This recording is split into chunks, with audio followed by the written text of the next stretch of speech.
नमस्कार, मैं अश्विनी कुमार। आज तक आपने जमाखोरी, कालाबाजारी को अपराध समझा होगा, लेकिन खाद्य मंत्री पासवान इसे राष्ट्रद्रोह के बराबर मानते हैं। वित्त मंत्री अरुण जेटली के मुताबिक देश में महंगाई के लिए सिर्फ जमाखोरी जिम्मेदार है क्या? इसका मतलब ये है कि सब्जी, खाने पीने का सामान जमा रखने वालों के कारण ही बिजली, तेल, ट्रांसपोर्ट और कपड़े भी महंगे हो रहे हैं। इन्फ्लेशन की वजह क्या सच में खाद्य महंगाई है जिसके पीछे जमाखोरी है? जमाखोरों के पीछे क्या वायदा कारोबार है? आखिर कड़ी से कड़ी क्या हो सकती है महंगाई की? आज बिग फाइट लाइव में हम ऑपरेशन ब्लैक मार्केटिंग के जरिए इस हकीकत को समझेंगे। राशन पानी घट कर आया, मोल भाव सब बढ़ कर आया, कपड़ा सब तन ढक नहीं पाया, घर का सपना रास न आया, कपड़ा सब तन ढक नहीं पाया, घर का सपना रास न आया,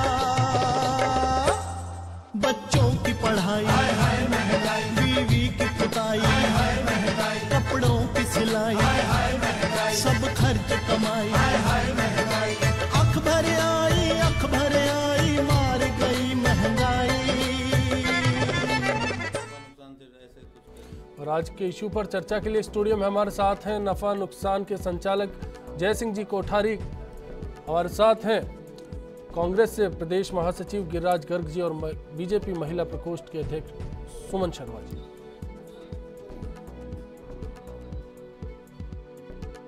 जब हमारे पास में सफिशिएंट स्टॉक हैं, गोदाम हमारे पास में सफिशिएंट क्या कहते हैं कि सामग्री हैं, उसके बाद दाम क्यों बढ़ रहा है? उसका जो मेन हमारे समझ से जो है वो है जमाखोरी है। मेन मुद्दा जो है इसमें जमाखोरी है, ब्लैक मार्केटिंग। ब्लैक मार्केटिंग क्या कहते हैं कि एक्ट भी क्या कहते हैं बना हुआ है, एसेंशियल कमोडिटी एक्ट भी बना हुआ है, और इसमें जो राज्य सरकार है उनको सबसे ज्यादा इसमें पहल करने की आवश्यकता है। कीमतों पे नियंत्रण रहे, इस नियंत्रण को रखने का एकमात्र तरीका यही है कि दोनों सरकारें अपनी पूरी ताकत से और अपनी पूरी लगन से अपने अधिकारों का प्रयोग करके कीमतों के ऊपर नियंत्रण रखें। जिन वस्तुओं की पैदावार अधिक है उनकी जब कीमतें बढ़ती हैं तो इसका मतलब बिल्कुल स्पष्ट है कि जो बिचौले हैं, इंटरमीडिएटरीज हैं, कहीं ना कहीं वो उस पैदावार को रख रहे हैं। सुमन जी, महंगाई पर केंद्र सख्त है, राज्यों को निर्देश दिए गए हैं कि जमाखोरी रोकी जाए। अब आपको क्या लगता है राज्यों का क्या कदम होगा? देखिए, महंगाई एक ऐसी समस्या है, मैं आपको बताऊं, इसमें दोनों सरकार को मिलके काम करनी चाहिए।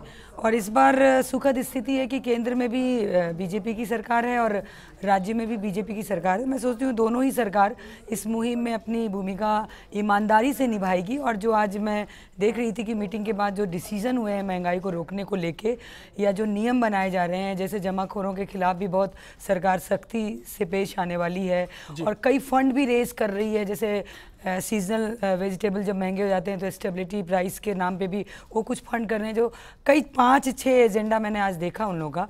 तो सरकार को महत्वपूर्ण भूमिका निभानी है, दोनों सरकार मिलके काम करें और ईमानदारी पूर्वक करें तो मुझे लगता है कि महंगाई नियंत्रित हो जाएगी। लेकिन हमारे कांग्रेस के मित्र वगैरह या और भी जो लोग हैं, आम पब्लिक है, उनकी एक धारणा बनी हुई है कि तुरंत महंगाई क्यों नहीं कंट्रोल हो रही। ये भी एक बहुत बड़ा सवाल है। लेकिन उन लोगों को मैं आपके चैनल के माध्यम से ये विश्वास दिलाना चाहती हूँ कि सरकार अग्रसर है, रिजल्ट नज़र आएगा। अभी हो सकता है कि आपको कड़वी दवा लग रही होगी, लेकिन बाद में ये असरकारक होगी। यदि सरकारों ने जो आज बात कही है और उसको अमल किया जाता है तो महंगाई 100% नियंत्रित होगी। गिरिराज जी, सुमन जी की पार्टी कितना कुछ कर रही है, उसके बावजूद आप लोग 9 जुलाई को सड़क पर उतरने की तैयारी कर रहे हैं, धरने प्रदर्शन की तैयारी कर रहे हैं। मैं आपसे ये जानना चाहता हूँ कि ऐसा क्यों है? क्यों जब कोई अच्छा काम करता है तो आप उसका विरोध करते हैं? नहीं, निश्चित रूप से सरकार अच्छा काम करे तो उसका स्वागत किया जाता है।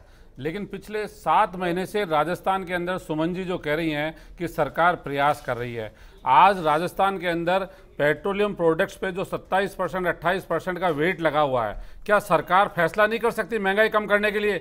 लेकिन सरकार की इच्छा शक्ति नहीं है। सरकार झूठे वादे कर सकती है। अरुण जेटली जी का अभी मैंने बयान देखा, वो कह रहे हैं कि दोनों सरकारों को मिलकर प्रयास करना पड़ेगा। यही बात जब कांग्रेस कहती थी तो भारतीय जनता पार्टी और दूसरी पार्टी की सरकार ये कहती थी कि ये केंद्र की जिम्मेवारी है, हमारी जिम्मेवारी नहीं है। आज वही लोग ये बात कह रहे हैं।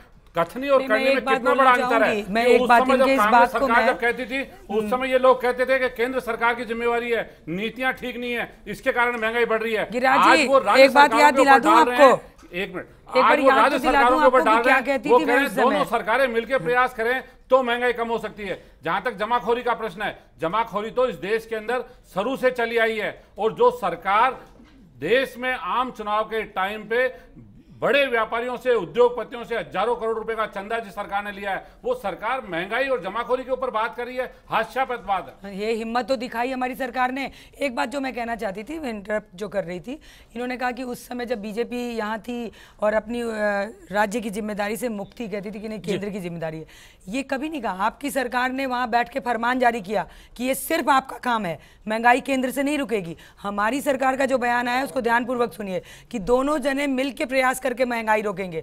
ये इस बयान को समझने की कोशिश तो कीजिए। बिल्कुल। अब मैं ये जयसिंह जी आपसे समझना चाहता हूं कि क्या सच में जमाखोरी, कालाबाजारी ऐसे फैक्टर्स हैं जो महंगाई को बढ़ा देते हैं? ऐसा देखो, जब तक मार्केट रहेगा, जब तक आदमी जिंदा रहेगा और जब तक पैसा रहेगा, ये सब चीज़ें तो चलती रहेगी। मेरा मानना ये है कि चाहे बीजेपी हो चाहे कांग्रेस हो, मैं किसी का वो नहीं कहता, एक सरकार की पॉलिसी की बात कह रहा हूँ। एक बहुत ख़राब पॉलिसी जिसको मैं मानता हूँ, या जो हमारी इस पूरी आर्थिक समस्या की जो वित्तीय जो सिस्टम का ढांचा बिगड़ रहा है उसकी जड़ है, उसका है वो ये डेरिवेटिव ट्रेड। जी, ये मैं आंकड़े लाया हूँ। सन 2001 से ये चालू हुआ था हमारे यहाँ कंट्री में, और ये आज तक के 30 जून तक के आंकड़े हैं। हम 2770 लाख करोड़ का टर्नओवर इसके माध्यम से हो चुका है, जिसकी कोई उपयोगिता नहीं है, जिसका कोई प्रोडक्टिव कोई जॉब नहीं है, एक भी ये कोई जॉब क्रिएट नहीं करता है, एक भी फैक्ट्री नहीं लगाता है। इसका डिफरेंस बन के दुनिया में किसी भी कंट्री में वो पैसा चला जाता है। मेरा ये मानना है कि अगर इस राशि का हम 10% भी माने कि बाहर चला गया तो वो 277 लाख करोड़ होता है। अगर 5% भी माने तो वो 140 लाख करोड़ होता है, जो हमारा देश आज तक खो चुका है। और जब तक हम इसको नहीं रोकेंगे, कि चाहे कोई सी भी पार्टी की सरकार हो, चाहे कोई सा भी हो, ये प्रॉब्लम बढ़ती जाएगी। इसमें कहीं पे भी उसका रास्ता हमको या उसको निराकरण करने का रास्ता नहीं मिलेगा। और इसीलिए इसकी एक ब्रीफ डेफिनेशन है डेरिवेटिव की, जो दुनिया में चलती है। Derivative are the financial weapon of mass destruction. जी, ये जिस कंट्री में जाते हैं, जो देश इसको लागू करता है, ये मास डिस्ट्रक्शन करता है। ये इसकी नेचर है, ये प्रकृति है। इसलिए इसको तुरंत प्रभाव से इस पर कोई एक्शन लिया जाना चाहिए। लेकिन क्या एक्शन हो सकता है?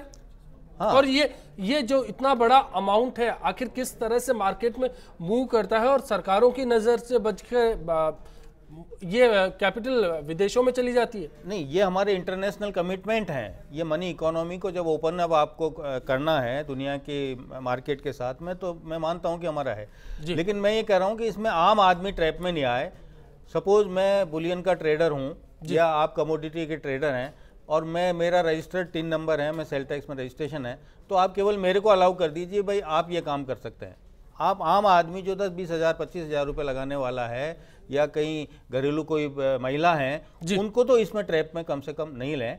ये इसमें अंकुश तुरंत। चलिए, मैं इसको और तफसील से समझूंगा। एक कॉलर जयपुर से हमारे साथ हैं, विजय सोनी जी। बताएं विजय जी, क्या सवाल है आपका? नमस्कार सर, सबको नमस्कार है मेरा। जी नमस्कार। जी नमस्कार, बताएं सर। मैं सुमन जी से एक सवाल कर रहा था कि चुनावों से पहले प्याज और पेट्रोल डीजल इनके लिए बहुत हल्ला हो रहा था। 50 पैसे बढ़ जाते थे तो बहुत हल्ला हो जाता था। अब सीधे 2 रुपए और प्याज कोई सस्ते नहीं हुए। ये क्या है? मतलब जोर का झटका जोर से ही लगा दिया, जनता मर रही जनता है और कुछ नहीं हो रहा है इसका। सुमन जी। जी, मैं आपको बताना चाहूँगी कि जनता के साथ हम लोग सड़कों पे उतरे, आप लोग की समस्या को हम लोग संसद तक पहुंचाने का काम किए। लेकिन अभी जो आप रिजल्ट देख रहे हैं, किसी भी सरकार के लिए 30 दिन में इतनी उम्मीदें कर लेना कि हम सब कुछ बदल देंगे, ऐसा संभव नहीं है। आप ही लोगों के जो वादे आपसे हम करके गए, आपने हमारी सरकार बनाई है, आपको विश्वास दिलाना चाहते हैं कि सब्र रखिए। हम महंगाई पे मौन नहीं रहेंगे, हम महंगाई पे कार्रवाई करेंगे। 30 दिन का ये रिजल्ट तो पूर्ववर्ती सरकारों का असर दिख रहा है, हमारे काम का असर तो आपको 6 महीने के अंदर दिखेगा। उसका इंतज़ार कीजिए। हमने जो सड़कों पे आपके साथ आंदोलन किए हैं उसका रिजल्ट देंगे आपको। जी चलिए, इस चर्चा में हमारे साथ खाद्य व्यापार महासंघ के अध्यक्ष बाबूलाल जी जुड़ चुके हैं, उसके साथ साथ आनंद जी कैंस से जुड़े हैं हमारे साथ। बाबूलाल जी, पहला सवाल आपसे है मेरा कि क्या कारण है कोई व्यापारी को जमाखोरी के लिए आजकल जाना जाता है, कालाबाजारी के लिए जाना जाता है, हर कोई शक की निगाह से आपको देखने लगा है, यहाँ तक कि केंद्र सरकार भी अब इसको लेकर सख्त कानून की बात कर रही है। बाबूलाल जी, देखिए, ये जमाखोरी और मुनाफाखोरी के शब्द आज से 15-20 साल पहले दोहराए जाते थे। आवश्यक वस्तु अधिनियम था, स्टॉक सीमाएं थी, और उसके बाद में ओपन मार्केट हुआ और विश्व बाज़ार हो गया जी। और विश्व बाज़ार के बाद में ना कोई स्टॉक सीमाएं रहीं और ना ही किसी प्रकार के मुनाफे की बात हुई। इंटरनेशनल ट्रेड चलने लगे। इंटरनेशनल ट्रेड चलने के बाद में आज स्थितियां ये हो गई कि कोई कहे कि स्टॉक, तो स्टॉक न यहाँ रहता है न कहीं और रहता है। कंज्यूमर के पास जो व्यवस्थाएं रहती हैं वो कंज्यूमर को फीड की जाती हैं। मैं एक छोटा सा उदाहरण दूं, स्टॉक की बात करते हैं। आज जयपुर में 40 लाख की पॉपुलेशन है और यहाँ 8,000 बोरी चीनी रोज़ की चाहिए। अगर इस जयपुर में 40,000 बोरी अगर स्टॉक है, जो 5 दिन का स्टॉक है, अगर ये नहीं स्टॉक हो तो आपूर्ति और जो मांग है वो बिल्कुल डिस्टर्ब हो जाएगी। तो ऐसे में छोटी छोटी बातों के लिए कहा गया कि प्याज में स्टॉक हो गया, आलू में स्टॉक हो गया, दाम बढ़ रहे हैं, परंतु माननीय वित्त मंत्री महोदय जी ने आज स्वीकारा कि हम थोड़े जल्दी पैनिक हो गए, जो हमें नहीं होना चाहिए था, हमें जल्दी पैनिक हो गए। और वास्तव में स्थिति यही थी कि मानसून नहीं आएगा, एक कल्पनाएं कर ली गई, और भाव इतने तेज हो जाएंगे, ये कल्पनाएं कर ली गई, और उसको बोल करके इतनी व्यवस्थाएं दी, और उसी को लेकर के फिर मीडिया में आई बातें, मीडिया से जनता में पहुंची, और जनता ने भी ये सोच लिया कि अब क्या। चलिए, आप मानते हैं कि जमाखोरी फैक्टर नहीं है, इसके पीछे कहीं ना कहीं जो सोच है वो भी एक कारण है। आनंद जी, मैं आपके पास आता हूँ, जमाखोरी पर लगाम क्या देश का भला कर देगी? बिल्कुल, ये बहुत ज़रूरी है। जमाखोरी को अगर नियंत्रित नहीं किया गया तो न तो कृषकों को उत्पादन का लाभ मिल पाता, न उपभोक्ता तक सही कीमत पे चीज़ें पहुंच पाती। जमाखोरी वो सबसे बड़ा जरिया है जिसके जरिए हम मध्यस्थों के द्वारा की जाने वाली गड़बड़ पर नियंत्रण लगा सकते हैं। मैं सबसे पहले तो धन्यवाद देना चाहता हूं मोदी सरकार को। उन्होंने आते ही जिस तेज़ी से इस दिशा में प्रयास किए, वो कम से कम ये जरूर दिखा रहे हैं कि उनकी चिंता है। उस पर कितना प्रभावी नियंत्रण हो पाता है ये समय बताएगा। लेकिन जिस तरह लगातार बैठकें हुई है, केंद्रीय वित्त मंत्री जी ने बैठकें लिए, खाद्य मंत्री जी ने बैठकें लिए, ये जाहिर होता है कि उन्हें पता है कि वो पिछला चुनाव महंगाई के मुद्दे पर जीत के आए हैं। और अगर महंगाई के मुद्दे को नियंत्रित नहीं किया गया तो आने वाली कोई भी परिस्थिति आए, जनता माफ़ करने वाली नहीं है। जनता की सबसे बड़ी पीड़ा का विषय है पिछले 10 सालों में, और उससे पहले भी हम देखते रहे हैं। आम आदमी, खासतौर से गरीब और मध्यम तबके का जो वर्ग है, उसके लिए रोजी रोटी एक बड़ी समस्या बन गई है, और खासतौर से उसकी थाली जिस तरह उसे दूर खिसकती जा रही है, ये सबसे बड़ी चिंता की बात है। और खासतौर से हम देखते हैं कि कई चीज़ों की कीमतें एकदम बढ़ती है और फिर वापस नीचे आ जाती है। उसके लिए पूरी तरह जमाखोरी जिम्मेदार है, जिनमें हम आलू प्याज जैसी चीज़ों को देखते रहे हैं। किसान को सड़क पे फेंकना पड़ता है जब फसल आती है, 50 पैसे किलो भाव नहीं मिलता, और जब उपभोक्ता को कमी बनाकर उसको पेश की जाती है तो 100 रुपये किलो तक। हमने देखा जमाखोरी का सबसे बड़ा उदाहरण आसाम और दूसरे क्षेत्रों में 100 रुपये से ऊपर नमक बिक गया, जिसकी कोई किल्लत नहीं थी, जिसकी कोई संभावना नहीं थी किल्लत होने की। सिर्फ एक माहौल बनाया गया, कुछ क्षेत्रों में स्टॉक किया गया और उसके बाद नमक की कीमतें बढ़ा दी गई। तो ये सब चीज़ें हैं जो जमाखोरी सीधे तौर पर जिस पे। चलिए, आज के सिनेरियो में आपको लगता है कि जमाखोरी महंगाई के पीछे एक फैक्टर हो सकता है? कॉलर हमारे साथ श्री गंगानगर से जुड़े हैं, किशन सोनी जी। बताएं किशन जी, क्या सवाल है आपका? लगता है कॉलर से संपर्क हमारा टूट गया है। ब्रेक का वक्त है, ब्रेक के बाद लौटेंगे, बात करेंगे जमाखोरी पर। लगातार ये चर्चा जारी रहेगी। ब्लैक मार्केटिंग आखिर फैक्टर कितना बड़ा है और कितना असर डालता है आपकी जेब पर? कालाबाजारी जो है ना, और जमाखोरी, ये दो ही चीज़ें हैं जो इसको महंगाई को बढ़ा रही है। तो इसमें अगर इनको महंगाई को अगर कम करना है तो कालाबाजारी, वायदा बाजार, इसको रोकना ही होगा। बच्चों की पढ़ाई, बीवी की पुताई, कपड़ों की सिलाई, सब खर्च कमाई। अख भर आई मार गई महंगाई। बच्चों की पढ़ाई, बीवी की पुताई, कपड़ों की सिलाई, सब खर्च कमाई। अख भर आई मार गई महंगाई।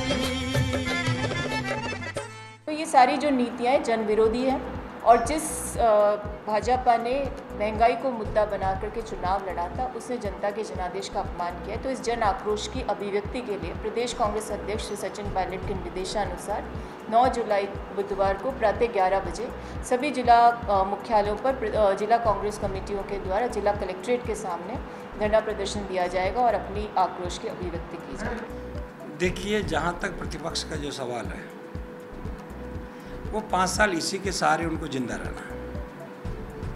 अपने समय में तो महंगाई रोक नहीं पाए और अब धरने प्रदर्शन की वो बात करते हैं। मैं तो ये कहना चाहूँगा, जब प्रत्येक महीने जब वहाँ यूपीए की सरकार थी, तब प्रत्येक महीने डीजल का भाव बढ़ता रहा। भारतीय जनता पार्टी जब उनको ध्यान दिलाती रही तो तब मौन रहे। आज वो किस प्रकार की बातें करते हैं। आज के इश्यू से जुड़ा हमारा सवाल है कि क्या कालाबाजारी और वायदा कारोबार पर लगाम से महंगाई पर काबू पाया जा सकता है। firstindianews.com हमारी वेबसाइट है, इस पर आप अपनी राय बता सकते हैं। इसके साथ साथ फेसबुक और ट्विटर पर भी आप बता सकते हैं कि इस सवाल को लेकर आप क्या सोचते हैं। सुमन जी, केंद्र की बात थी। केंद्र ने कहा कि अब आवश्यक वस्तु अधिनियम है, उसको और सख्त बनाया जाएगा। ऐसी धाराएं उसके साथ जोड़ी जाएंगी कि जमाखोरी को गैर जमानती अपराध के तौर पर देखा जाए, माना जाए और फिर इस पर कार्रवाई हो। इसको लेकर मैं आपकी पहले राय चाहूँगा।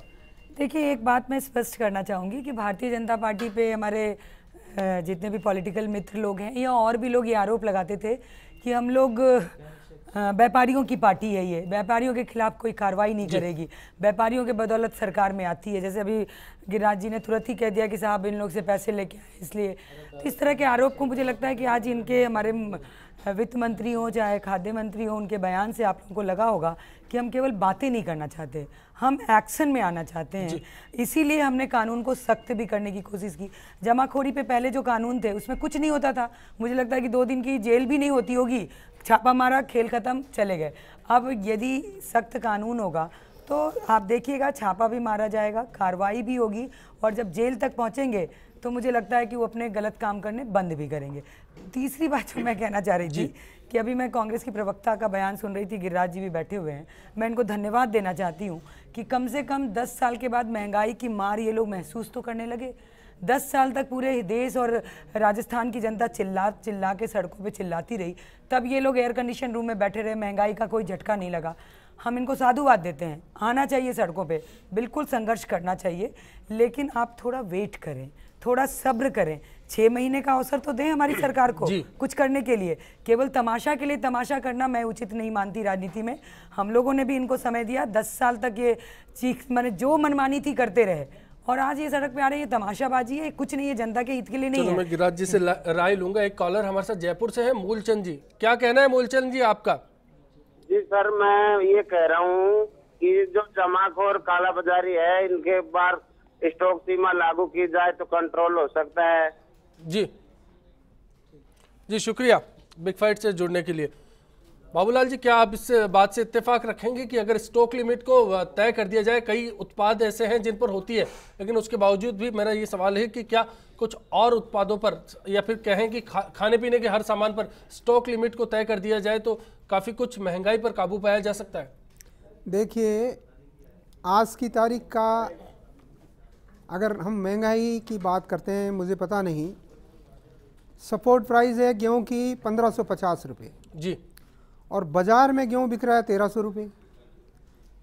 चने का सपोर्ट प्राइस है 3100 रुपये और बाज़ार में चना बिक रहा है 2600 रुपये। यही हाल जो का है। राज्य सरकारें और केंद्र सरकार दोनों ही ये माल लेने के लिए तैयार नहीं है।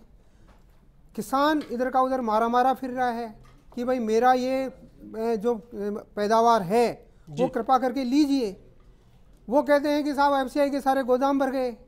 तो मैं ये कहता हूँ कि पहले ये निर्धारित तो करो कि महंगाई क्या है, किस तरह से महंगाई है। या तो उस किसान को मत दो पैसा, 1550 की बजाय घटा के 1200 ले आओ जी, तब कहो कि हाँ हम ये करना चाहते हैं, जो कर नहीं सकते, क्योंकि अगर उसके 1200 रुपये में बात करोगे तो वो बोएगा ही नहीं। फिर यही स्थिति है चने की। आज चने की स्थिति है, हमने मान लीजिए 15 लाख टन 18 लाख टन यहाँ राजस्थान में पैदा किया और वो हमारे पास मौजूद है। हम कहते हैं कि जिस तरह से 2010, 2011, 2012 में हमने 30 से 35 रुपये किलो में लोगों को चना दाल खिलाई, बाकी दालें महंगी होती रहीं, परंतु यहाँ ये व्यवस्था रही। तो ये व्यवस्था अगर कायम रखना चाहते हैं या इस व्यवस्था को छिन्न भिन्न करना चाहते हैं, इसी तरह से आप बाजरे की स्थिति है, जो कि आज स्थिति बिल्कुल है हर अनाज की ये स्थिति है। आनंद जी, आपसे मैं ये जानना चाहूंगा कि क्या बिचौलिए ऐसे हैं जिनके कारण महंगाई बढ़ रही है और उपभोक्ता पर सीधा सीधा इसका असर पड़ता है, या फिर और कोई फैक्टर इसके साथ जुड़ा हुआ है? देखिए, महंगाई को बहुत सारे फैक्टर प्रभावित करते हैं।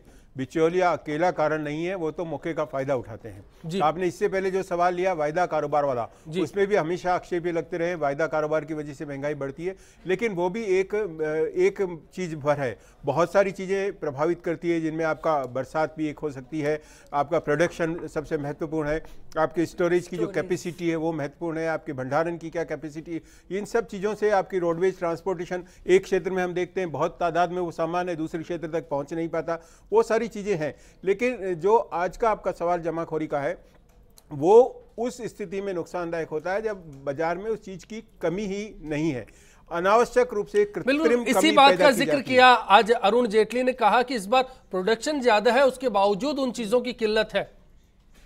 जी बिल्कुल, इसी की मैं बात कर रहा था। जयसिंह जी, मैं आपके पास आऊं, उससे पहले उदयपुर से कॉलर लक्ष्मीचंद मीणा हमारे साथ जुड़े हैं। लक्ष्मीचंद जी, क्या कहना है आपका? लगता है इनसे संपर्क टूट गया, लेकिन ये जो कॉलर्स की रफ्तार है ये बता रही है कि महंगाई का ये मुद्दा निश्चित तौर पर कितना संजीदा है आम आदमी के लिए। जयसिंह जी, पहले तो मैं ये जानना चाहूंगा कि वायदा कारोबार दरअसल है क्या? अगर क्या ये है तो फिर सरकार की तरफ से प्रमाणित है, कोई दिशा निर्देश इसके लिए दिए गए हैं? और अगर ऐसा नहीं है तो फिर क्या कारण है कि इतना बड़ा फैक्टर है, मार्केट पर इतना बड़ा असर डालता है, उसके बावजूद गवर्नमेंट का इसमें कोई रेगुलेशन नहीं है? ये एक मनी इकोनॉमी का गेम है। जैसे हम कैसीनो खेलते हैं जी, वैसे ही ये पूरा कंट्री वाइड एक कैसीनो का सिस्टम है जो स्टॉक मार्केट और कमोडिटी मार्केट में चलता है। इसके केवल सौदे होते हैं, इसमें लेन देन कुछ नहीं होता। उसका डिफरेंस बन के अगर कोई बाहर वाला इन्वेस्टर है तो बाहर उसका पैसा चला जाता है, यहाँ वाला है तो यहाँ के पास चला जाता है। एक इसका उदाहरण दूँ मैं कि इसकी तकलीफ पूरी कंट्री को कितनी होती है। 97 में south east Asian countries, Thailand, Indonesia, Vietnam, ये जो 8-10 कंट्रीज है, वहाँ फाइनेंशियल क्राइसिस आए थे। तो एक अखबार वाले ने उसके बाद में एक बुक लिखी, उसमें लिखा कि इसके कारण क्या रहे या कैसे फाइनेंशियल क्राइसिस किसी कंट्री में आते हैं। तो उसने ये फाइंड आउट किया कि जब फाइनेंशियल क्राइसिस आए, वो सिस्टम उनका कोलैप्स हुआ, फाइनेंशियल सिस्टम, उसके 2 साल पहले 3 चीज़ों की उस कंट्री में रिकॉर्ड सेल हुई। उसमें 3 चीज़ों में एक सट्टा, एक शराब और एक तंबाकू। तो हम ये सट्टे के डाटाज हैं, शराब का डाटाज भी पता कर लें और जो तंबाकू की स्थिति है वो भी हमारे सामने है। तो हमारा डायरेक्शन, मेरा ये मानना है कि वही डायरेक्शन हमने पकड़ रखा है। तो जब तक इस पे प्रतिबंध नहीं लगाएंगे, चाहे इसकी कुछ भी कॉस्ट देनी पड़े टाइम बिंग, टेम्परेरीली, लेकिन आपको इसको कहीं न कहीं ज़रूरी अंकुश लगाना है। नहीं है तो ये आप महंगाई का जो मेरा असेसमेंट है, ये जो देख रहे हैं हम ट्रेलर है, ये इसकी फिल्म जब आएगी तो ये किसी के ही कंट्रोल में नहीं आएगी, ऐसा मैं मानता हूँ। जी बाबूलाल जी, आप क्या कहेंगे इस पर? देखिए, मैं यही कह रहा हूँ कि ये जो वायदा बाजार है जी, ये वायदा बाजार हर कमोडिटी पे 5-6 लोगों का नियंत्रण है। चाहे वो सोना हो, चाहे वो अनाज हो, चाहे वो तेल हो, चाहे वो तिलहन हो, सब कमोडिटी में 5-6 लोग इसको खिलाते हैं और बाकी लोग सब इसमें पिसते ही जाते हैं। वही माल मैं चलिए बाबूलाल जी, एक कॉलर दुबई से हमारे साथ जुड़े हैं, भुवनेश्वर तिवारी, हमारे चैनल को ऑनलाइन देख रहे हैं दुबई में। भुवनेश्वर जी, बताएं क्या सवाल है आपका? सवाल यही है सर, जैसे लोग अभी चर्चा चल रही है जी, लेकिन मेन पॉइंट पे कोई चर्चा नहीं हो रही है इनमें। जी बताएं क्या मुद्दा ऐसा है? सर, अभी एक मैडम बोल रही थी जी कि हमारा जैसे 6 महीना हमको दीजिए तो हम उसके ऊपर कुछ करेंगे, आपके साथ संघर्ष किए हैं जी, लेकिन 14% जो रेल भाड़ा ये लोग बढ़ाए हैं उसमें तो एक बार भी जनता से समय नहीं मांगे ये लोग जी। दूसरी बात है, जो अधिकारीगण जो बीच में उस बात को लेते अपने कमीशन के चक्कर में जो कारोबार चल रहा है जी, उसमें एक लाइन चर्चा नहीं हो रही है। ये माल यहाँ नहीं पहुंचा, ये माल वहाँ नहीं पहुंचा, आखिर इसको कौन पहुंचाएगा? नेता का काम क्या होता है? अधिकारी का, मंत्री का काम क्या होता है? रामविलास पासवान नहीं पहुंचाएंगे तो क्या भुवनेश्वर तिवारी दुबई बैठ के माल हर जगह डिपोट करेंगे? जी, इस बात पर ये लोग ध्यान नहीं देते हैं और बार बार इसी बात पर डिस्कस होती रहती है। हमको 6 महीना दीजिए, हमको 10 साल दीजिए, हमको 20 साल दीजिए। इससे कुछ नहीं होने वाला है जब तक हमारे अधिकारी वर्ग इसके ऊपर हावी नहीं होंगे, जब तक ये लेन देन का मामला हावी नहीं होगा तब तक कुछ नहीं होने वाला है। शुक्रिया भुवनेश्वर जी इस सवाल के लिए। अब काफी अहम सुझाव था आपका। जय सिंह जी, आपसे इस पर राय चाहूंगा सबसे पहले कि जो एक आम आदमी की टीस है कि दरअसल सरकारें आती हैं, हर साल वादे होते हैं, साल दर साल सरकारें निकल जाती हैं, लेकिन जो मुद्दे हैं वो जस की तस रहते हैं। ये जमाखोरी की बात है, वायदा कारोबार की बात है। इस चर्चा की शुरुआत में ये बात रही कि ये मुद्दा आज से नहीं है, सालों से है, लेकिन जस का तस कायम है। आज तक इस पर कोई ठोस बात नहीं हुई। वो मैंने आपको बताया ना, ये तो जब तक बाजार चलता रहेगा, जब तक हम जिंदा रहेंगे, जब तक ये चलता रहेगा, मेरा मानना। क्या इस पर लगाम नहीं कसी जा सकती, या फिर जैसा कि जेटली कह रहे हैं तो जमाखोरी के जरिए इसको शुरुआत मानी जा सकती? फ्री इकोनॉमी में, जैसा बाबूलाल जी ने बताया, दुनिया में कहीं पे भी इस तरह का आपके एक्स्ट्रा ऑर्डिनरी क्राइसिस आए जब आप ऐसा मेजर ले सकते हैं। बाकी रूटीन में जब आपने फ्री इकोनॉमी कर दिया तो कोई भी कुछ भी काम करे, कैसे भी करे, उसको नहीं रोक सकते। लेकिन मेरा ये कहना है कि ये वायदा कारोबार लोगों की बाइंग कैपेसिटी को ही खत्म कर रहा है हमेशा के लिए। जी, समझने की बात यह है कि उसकी जो बाइंग पावर है, उसकी जो सेविंग है, हार्ड एंड मनी है, वो सब हम इतनी स्पीड से खोते जा रहे हैं कि उसको वापस लाने का कोई भी रास्ता हमारे पास में वर्षों तक नहीं रहे। चलिए सिंह जी की बात में अभी बोलना चाहूंगा, जैसे आप सुन लें कॉलर क्या कह रहे हैं, उसके बाद ये जो वायदा कारोबार वाला मामला है इस पे मैं थोड़ा अपना विचार रखना चाहूंगा। चलिए मैं पहले गिरिराज जी के पास आऊंगा। गिरिराज जी, जो कॉलर की राय थी उस पर मैं आपकी राय भी जानना चाहूंगा, फिर सुमन जी से सवाल होगा। नहीं, निश्चित रूप से आम जनता की आवाज आ रही है और उसको सरकार में बैठे हुए लोग समझ नहीं रहे हैं। ये कह रहे हैं कि हमें 6 महीने दीजिए। जी, 6 महीने। आज बाबूलाल जी गुप्ता के पास आंकड़े हैं, देश के अंदर जितना चीनी का प्रोडक्शन है, जितनी डिमांड है उससे एक्सेस पड़ा हुआ है, उसके बावजूद 25% इन्होंने ना उसके ऊपर इंपोर्ट ना ड्यूटी बढ़ा दी। ये सीधा सीधा उन उद्योगपतियों को, उन मिल मालिकों को फायदा पहुंचाने का काम किया। और फिर सरकार कह रही है कि हम महंगाई कम करने के ऊपर विचार कर रहे हैं। क्या रेल भाड़ा जो 14% बढ़ा है, 6.5% जो माल भाड़ा बढ़ा है, क्या सरकार उसको वापस करेगी? कैसे महंगाई कम होगी? इसका असर तो हर वस्तु के ऊपर पड़ेगा। आने वाले 6 महीने बाद तो महंगाई जो है विकराल रूप धारण कर लेगी। ये कह रहे हैं 6 महीने बाद हम कंट्रोल कर लेंगे। कैसे कंट्रोल होगी? अभी जब कंट्रोल नहीं हो रही है, ये तो वो कहावत हो गई कि पूत के पग तो पालने में दिख रहे हैं।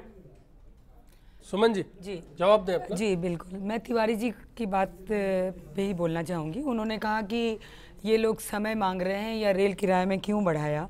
तिवारी जी मुझे लगता है बहुत सजग कॉलर हैं और दुबई में भी रह के हिंदुस्तान की खबरों पे नज़र रखते हैं, तो उन्हें जानकारी होगी कि देश में 10 साल में जो स्थिति में रेल हमें मिला, उस रेल की स्थिति ये थी कि अब तक जो सरकार रही, मैं कोसने का काम नहीं कर रही हूँ, एक बार बताना अनिवार्य है कि ये अभी तो बहुत तेज आवाज में बोल रहे हैं। माना, हमने घाटे की बात मान ली, हमने मान ली, लेकिन सुनिए तो क्या सही, उस बड़े रेल किराए का फायदा मिलेगा आम आदमी को? यही सवाल है। यही बता रही हूँ मैं कि अभी बहुत तेज आवाज में बोल रहे हैं क्योंकि ये विपक्ष में बैठे हुए हैं, मजे करके अभी सत्ता से बाहर आए हैं। जब ये थे, मेरी बात तो सुनिए, हमने अगर जेब पे हाथ डाला है कि रेल किराया बढ़ाया है तो हम सुविधाओं की ओर अग्रसर हो रहे हैं कि रेलवे की सुविधाएं बढ़ाएंगे। हम कोई स्कैम या घोटाला नहीं करेंगे कि पैसे जेब से निकाले जनता के और घोटाला करके हम स्विट्जरलैंड के बैंक में भेज दिए। ये काम हम नहीं करेंगे। जनता को थोड़ा तो विश्वास करना ही पड़ेगा।